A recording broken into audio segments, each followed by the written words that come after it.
રે મન મેઘધનુષી મન, રે મન મેઘધનુષી મન, રે મન મેઘધનુષી મન, રે મન મેઘધનુષી મન. મિત્રો, મન મોતીને કાચ શ્રેણીમાં આજે એક સ્ત્રીના જીવનની સત્ય ઘટનાને વાચા આપવાનો પ્રયત્ન કર્યો છે. આજના એપિસોડમાં તમે જે નાટ્ય રજૂઆત સાંભળશો એ નાટક નથી, પણ આપણા સમાજમાં જીવતી એક વ્યક્તિના જીવનમાં બનેલી ઘટનાઓનો પડઘો છે. આજના એપિસોડના મુખ્ય પાત્રે આકાશવાણી અમદાવાદ કેન્દ્ર પર પત્ર લખીને પોતાની જીવન વ્યથા રજૂ કરી હતી અને વિનંતી કરી હતી કે એનો મન મોતીને કાચ શ્રેણીમાં સમાવેશ કરી માર્ગદર્શન આપવામાં આવે. તો મિત્રો, પ્રસ્તુત છે શ્રેણી મન મોતીને કાચનો સત્ય ઘટના પર આધારિત આજનો એપિસોડ.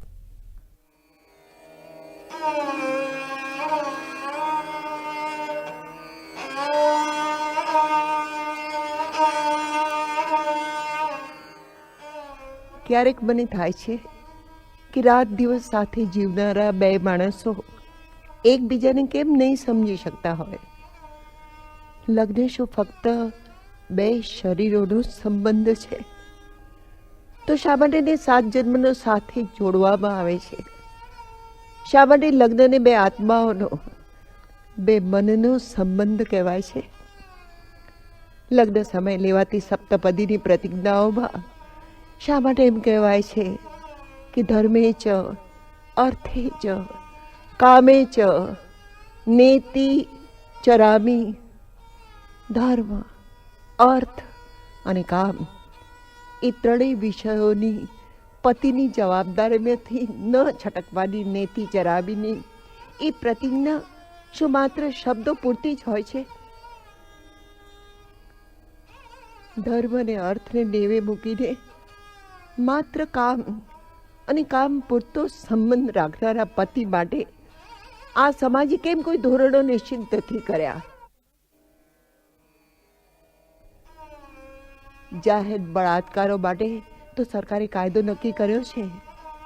મહિલાઓને રક્ષણ મળે એ માટે જાગૃત રહેતી સરકાર બળાત્કારીઓને તો દંડે છે, પરંતુ બંધ બારણે પોતાના ઘરમાં, પોતાના શયનખંડમાં, પોતાના જીવનસાથી દ્વારા કરાતા બળાત્કારની કોઈ સજા નહીં. આ મારી વાત છે, મારા પોતાના સંબંધો અને સગપણની છે. મારી સાથે છેડાછેડી ગાંઠી ને જીવનભર મને જાળવવાનું વચન આપીને જે માણસ મને લાવ્યો એ જ મને છેદે છે. જ્યારે એના દીધેલા ડામ મને ક્ષણે ક્ષણે સળગાવે ત્યારે કોને ફરિયાદ કરું? કોને?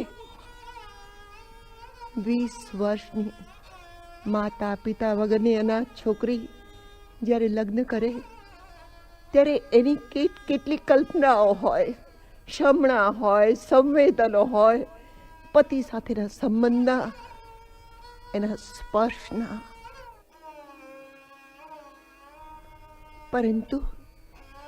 પરંતુ મારા પતિ માટે હું મન કે આત્મા નહોતી, એક શરીર હતી, સ્ત્રીનું શરીર, ઉપભોગ કરવા માટેનું એક સાધન માત્ર. મેં મારા પતિની અર્ધાંગિની બનવાનો, સાચા અર્થમાં પત્ની, આદર્શ જીવનસાથી બનવાનો પૂરો યત્ન કર્યો. મેં માન્યું કે સમય જતાં એ મને સમજશે, મારા આત્મગૌરવનું, મારા સન્માનનું ધ્યાન રાખતા શીખશે. પરંતુ નીતા, એ નીતા, જી, શું જીજી કર્યા કરે છે? રસોડું પરવારી કે નહીં? 11 વાગ્યા ખબર છે?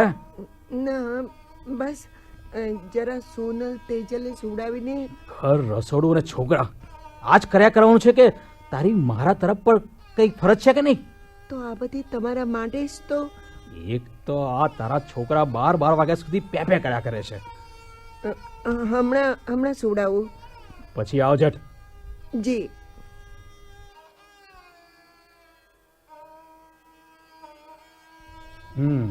તો આવી ખરી. આવ અહીં બેસ. એક વાત કહું, ગુસ્સે તો નહીં થાવ ને? જાણું છું તારા બધા બહાના. થાકી ગઈ છું, તબિયત સારી નથી, છોકરા હોય બહુ પજવી છે, માથું દુખે છે, એમ જ ને? પણ હવે પણ ને પણ ચાલ આવ મારી પાસે. જો એક દીકરો તો આપવો પડશે ને મને. આ બબ્બે પાણા જાણ્યા છે તે. તમારી પોતાની દીકરી માટે. ચાલ હવે બહુ દલીલબાજી ના જોઈએ. શાસ્ત્રોમાં પત્નીની ફરજોમાં પતિની માંગણીઓ સંતોષવાનું લખ્યું છે, સમજી?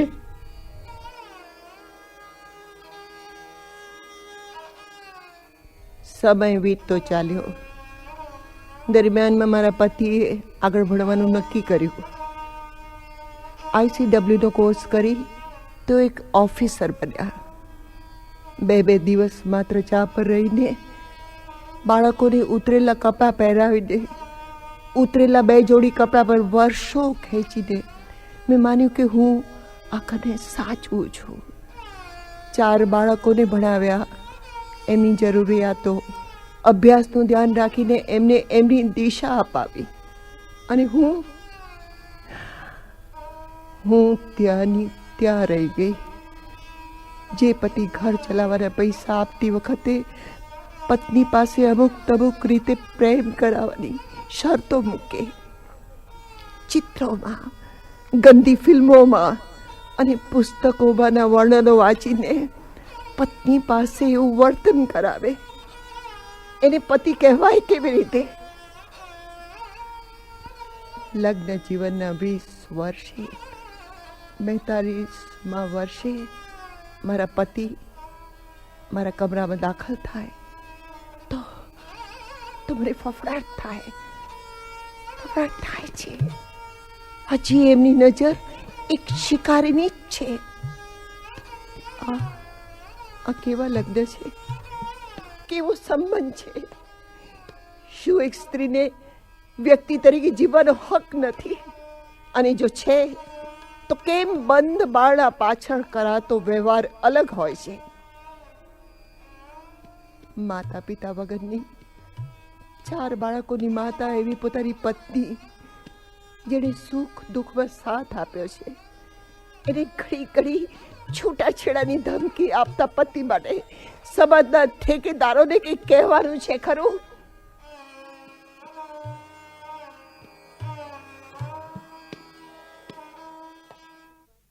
વિજય, એક વાત પૂછું? હા, શું છે?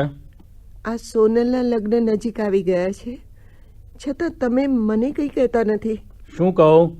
શું જાણવું છે તારે? એટલે પૈસા વગેરે બધી વ્યવસ્થા છે. પણ મને આપશો તો બધા વ્યવહાર. તને શું સમજણ પડે વ્યવહારમાં? તું બેસ છાની માની, હું બધું કરું છું કે નહીં? દીકરી એના મનની વાત તમને કેવી રીતે કહે? તો મરે. અને તે આ બધી જોગમાયા જે છૂટી મૂકી છે તે એમાં સમજીને ખર્ચ તો કરવો પડશે ને. તું તો દાદા રંગી છે, ગાડી, તને શું સમજણ પડવાની છે? મેં 22 વર્ષ તમારું ઘર ચલાવ્યું છે અને હવે આમ ગાડી કરો છો? ચલાવી તો મેં લીધું છે બધું, ગાડું ગબડાવ્યું છે એમ કે. કેમ આમ બોલો છો આટલા વર્ષ પછી તમે? હવે તો બોલું કે નહીં? થાક્યો છું તારાથી. છૂટાછેડા આપી દે તો છૂટું તારાથી. હવે આટલા વર્ષે ક્યાં જાઉં? તમે તો જાણો છો મારે કોઈ ભાઈ બહેન નથી, મા બાપ તો ક્યાં ન. તો પછી પડી રહેને છાની માની 2 ટંકનો રોટલો ખાઈને એટલું આપું છું, એ મારો ઉપકાર માન. આ બધું હવે સૂજે છે આટલા વર્ષે? હાસ તો હવે તું મારે કામની શું? તમને જરાય શરમ નથી આવતી આવું બોલતા? અરે એમાં શરમ શાની? આમ તો પહેલાય કંઈ કામની નહોતી. ઠીક, હવે બરફના કચ્ચા જેવી બૈરીને કરવાનું શું?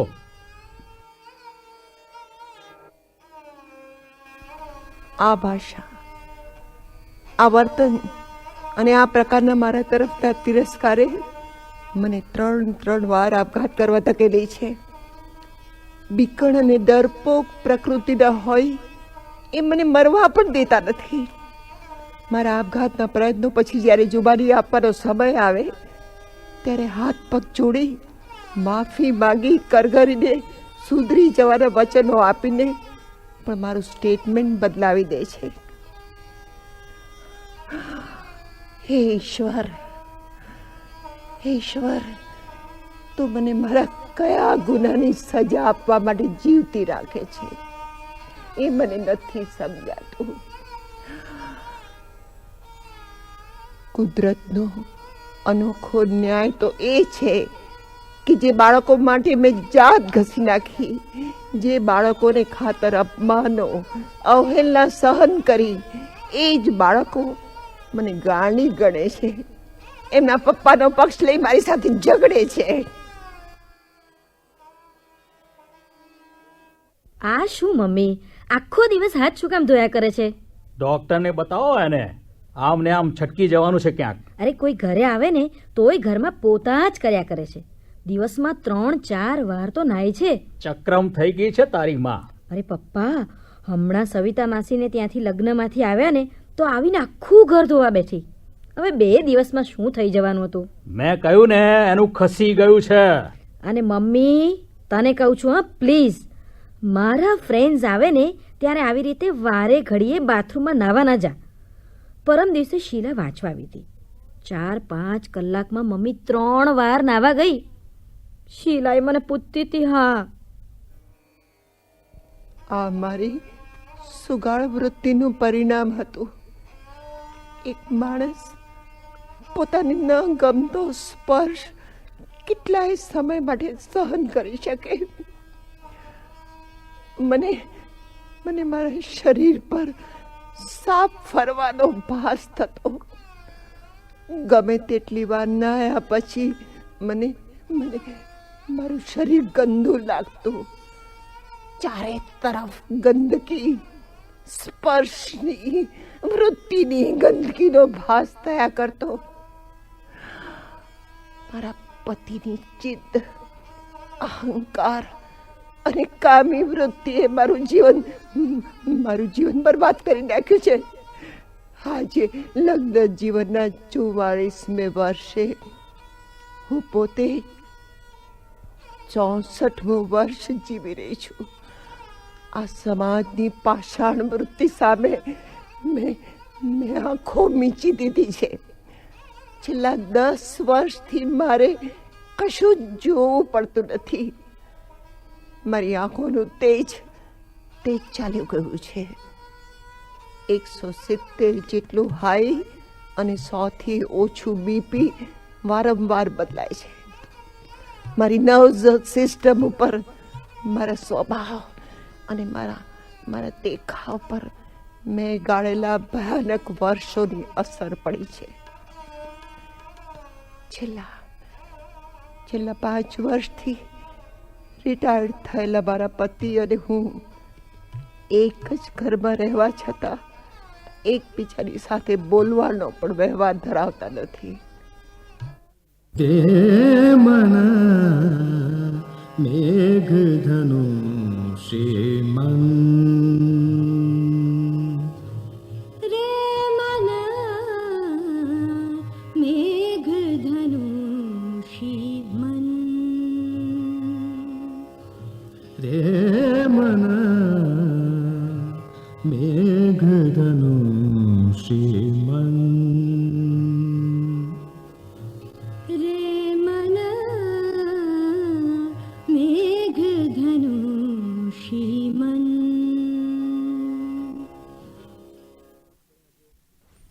પ્રતીક્ષાબેન, આપણે આજે જે કિસ્સો સાંભળ્યો,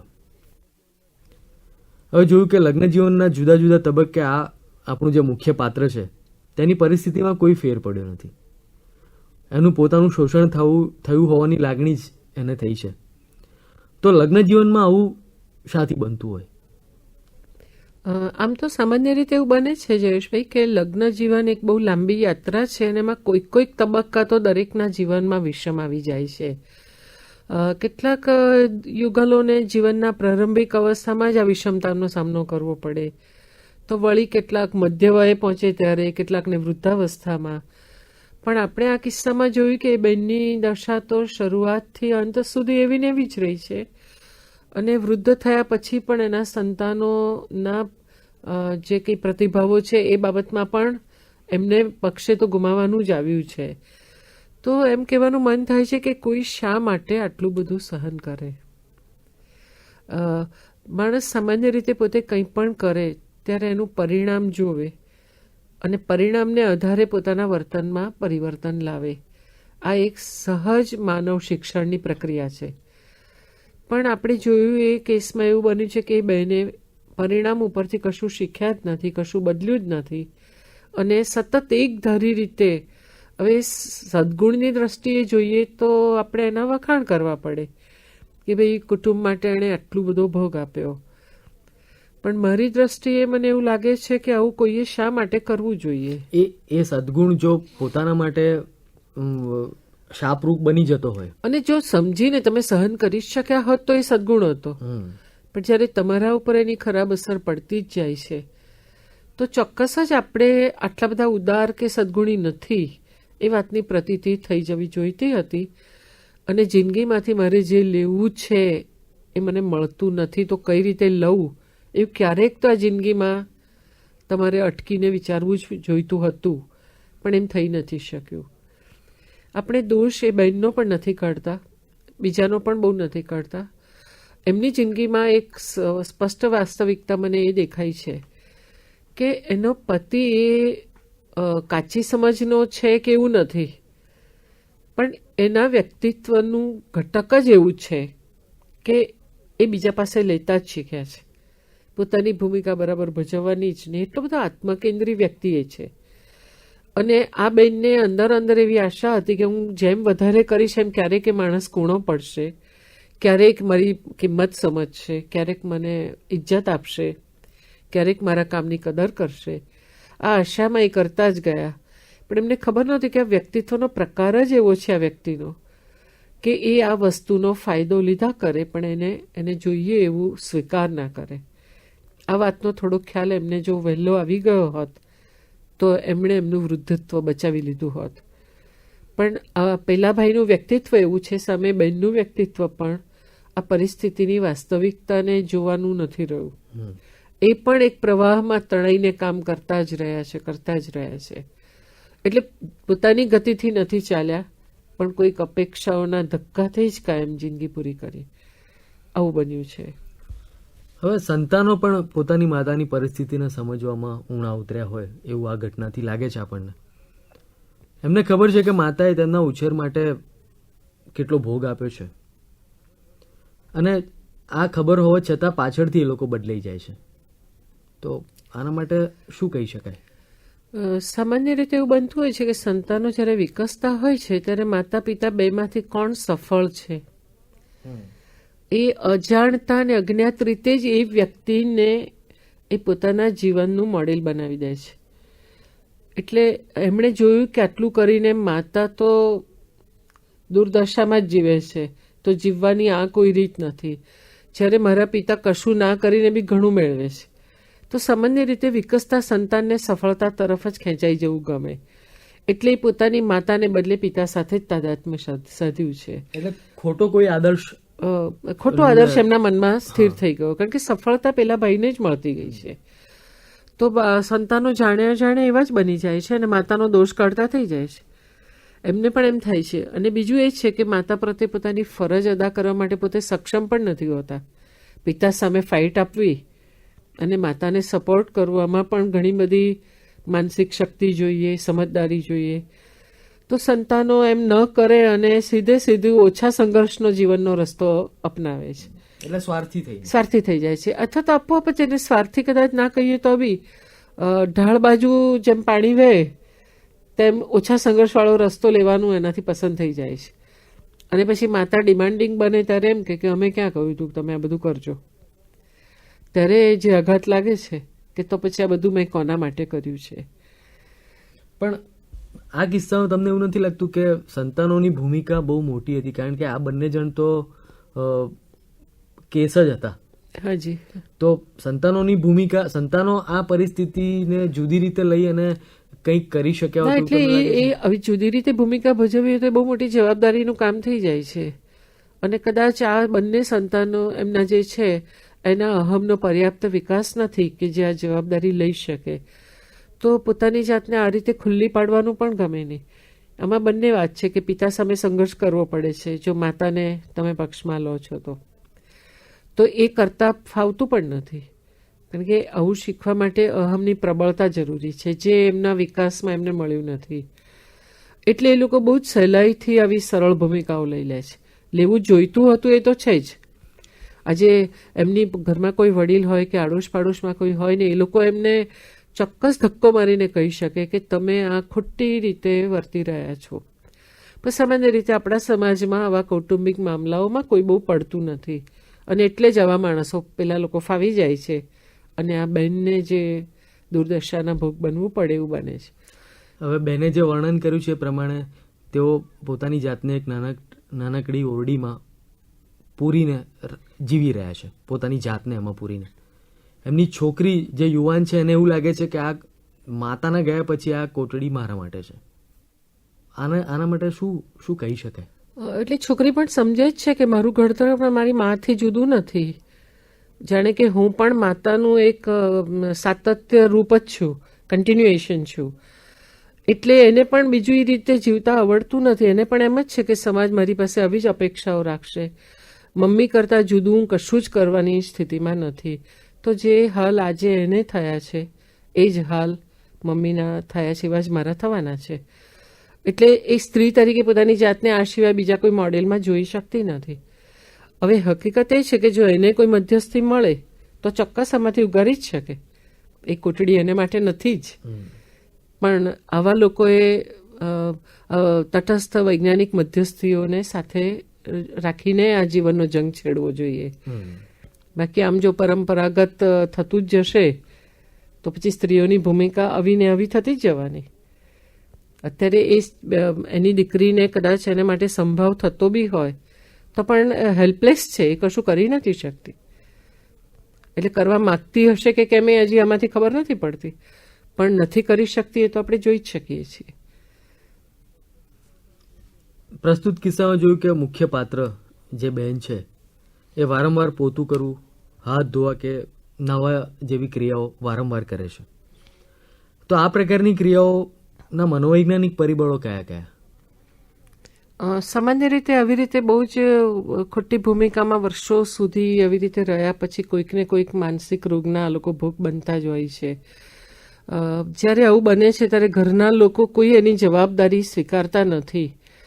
આ કેસમાં જે રોગ થયો એને અનિવાર્ય કર્તૃત્વ દબાણ એટલે ઓબ્સેસિવ કમ્પલ્સિવ ડિઝીઝ એવું કહેવાય.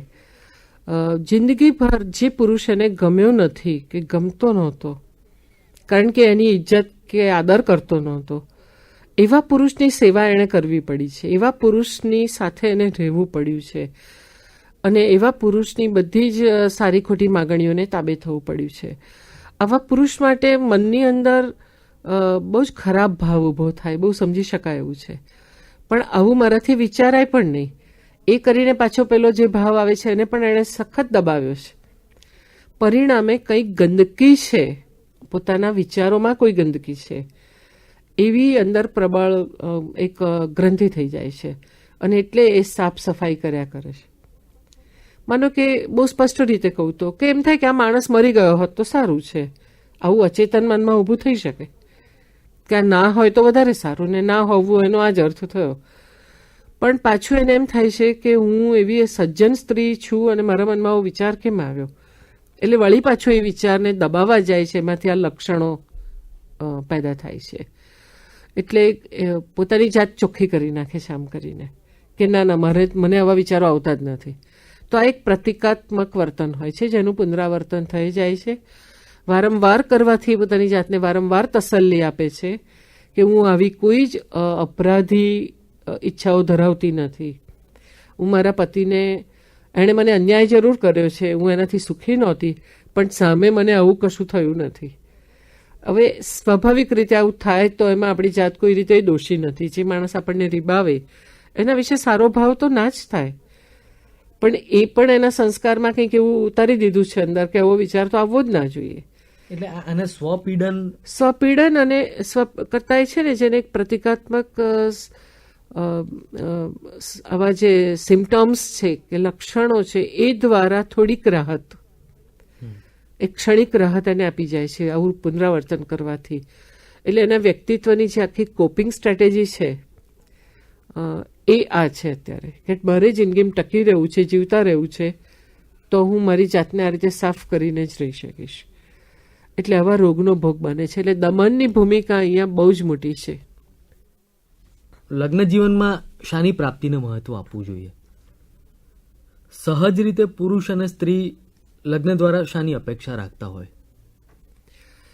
મુશ્કેલીની વાત એ છે જયેશભાઈ કે લોકો પોતાના મનમાં સ્પષ્ટ નથી હોતા કે મારે લગ્ન જીવનમાંથી શું જોઈએ છે. લગ્ન જીવન એ એક પરિસ્થિતિ આવીને ઊભી રહે છે એટલે શરૂ તો થઈ જાય છે. પણ મેં અગાઉ પણ આપણે વાત કરેલી છે કે એક વ્યક્તિ લગ્ન કરે છે ત્યારે એને એમાંથી શું જોઈએ છે એ વિશે બહુ વિચારશીલ નથી. આપણે બધા લગ્ન કરે છે એટલે આપણે બી કરવાના, કરી લીધા. જેટલી વિચારશીલતા સમાજમાં બહાર ઊભી થઈ છે એવી જ કંઈક મારામાં આવી ગઈ છે. સામાન્ય રીતે તો લગ્ન જીવન એ આપણી શારીરિક, માનસિક, સામાજિક, આધ્યાત્મિક બધી જ જરૂરિયાતો માટેનું માધ્યમ છે. એટલે બે વ્યક્તિઓ જ્યારે લગ્ન કરે છે ત્યારે બંને એકબીજાની આ ઈચ્છાઓમાં સહભાગી બને છે. પણ એ બધી જાણે હવે તો ચોપડીમાંની વાતો થઈ ગઈ છે. શારીરિક જરૂરિયાતો પણ એક પશુની કક્ષાએ, કે પશુ પણ ના કહેવાય, પશુઓ પણ શુદ્ધ હોય છે પોતાની લાગણીમાં. આ બહુ જ વિકૃત રીતે શારીરિક લાગણીઓ પણ જરૂરિયાતો પૂરી થતી હોય છે. લગ્ન જીવન જીવવાથી એક સામાજિક મોભો આવે છે, પણ વ્યક્તિગત રીતે એકબીજાના મોભાનો સ્વીકાર થતો નથી. મનોવૈજ્ઞાનિક જરૂરિયાતો તો બિલકુલ જ નેવાઈ મુકાઈ ગઈ છે. આપણા સમાજ જીવનમાં મનોવૈજ્ઞાનિક જરૂરિયાતોને બિલકુલ પ્રાધાન્ય આપવામાં આવતું નથી. અને આધ્યાત્મિકતાનો તો આપણે માત્ર વાત જ કરી શકીએ, એના અમલની બી કોઈ ભૂમિકા આપણા સમાજમાં દેખાતી નથી. એ વાતો કરવાનો વિષય જરૂર બની ગયો છે. પણ જો આ બધી જ જરૂરિયાતો માટે આપણે એકબીજાને સહકાર આપવાનો છે તો પ્રેમ એ મનોવૈજ્ઞાનિક જરૂરિયાતનો એક ભાગ થયો. હૂંફ, પ્રેમ, સમજદારી, તો આ બધા માટે કશું બહુ વિચારશીલ રીતે એ લોકોએ આગળથી વિચાર્યું જ નથી હોતું. અને બીજું પાત્ર મને આપવામાં નિષ્ફળ જાય છે તો એક મિનિટ અટકીને મારે જોવું કે આ લગ્ન જીવન લંબાવવું છે કે કેમ. બાળકો ક્યારે લગ્ન જીવનમાં આવવા જોઈએ કે જ્યારે તમને અંદરથી ખબર પડે કે ના, હવે બધું કંઈક એકબીજાને આપણે સાથ સહકાર આપી શકીએ છીએ, પછી જ બાળકોનું આયોજન થવું જોઈએ.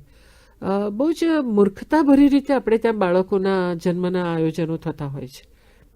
બસ બાળક ગમે છે તો ઢીંગલીની જેમ લઈ આવવા એમ બાળક ના લવાય. બાળકનો જન્મ એક બહુ જ મોટી સરસ જવાબદારી છે, આનંદપૂર્વકની. પણ એમાં આનંદ દેખાય છે, પેલી જવાબદારી બાજુમાં રહી જાય છે. એટલે હવે પછી બાળકો છે એટલે હવે છૂટા નથી પડવું, પછી એમને એમ ચલાવી રાખવું છે. એ બાળકોનો શસ્ત્ર તરીકે ઉપયોગ થતો હોય, બાળકોનો શસ્ત્ર તરીકે ઉપયોગ થાય છે, બાળકોનો ઝઘડા માટે ઉપયોગ થાય છે. હવે એ રીતે બાળકો ઉછરે તો એ બાળકો પણ કેવા બાળકો બનશે ભવિષ્યમાં. એટલે લગ્ન જીવન જે ઠેબે ચડ્યું છે એ જ કદાચ આપણી આખી આ પેઢીની ઘડતરની કચાશ માટે જવાબદાર છે. એટલે મારે શું જોઈએ છે એ વિશે તો માણસે સ્પષ્ટ હોવું જોઈએ.